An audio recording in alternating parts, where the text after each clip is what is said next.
What is going on, guys? Welcome in today's video on how to download the game HumanitZ on PC. So what you need to do is open your Google browser, and before we start I would like to ask you to subscribe to our channel and like the video.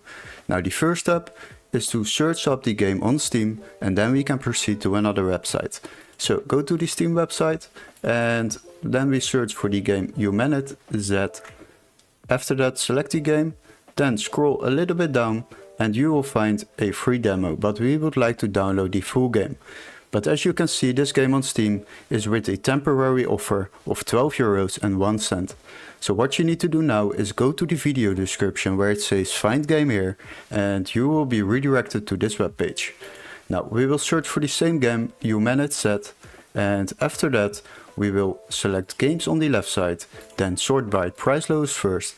And then we need to search for a PC version which can be activated in our country. So this text needs to be marked green.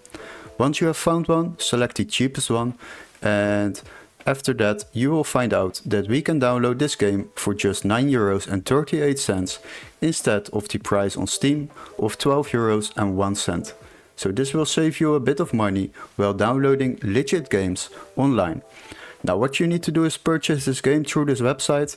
You will receive a Steam key and a email confirmation with all the steps to follow to activate this game through Steam without overspending. So hopefully this video was helpful. Don't forget to like and subscribe, and we would love to see you in our next tutorial. Cheers guys!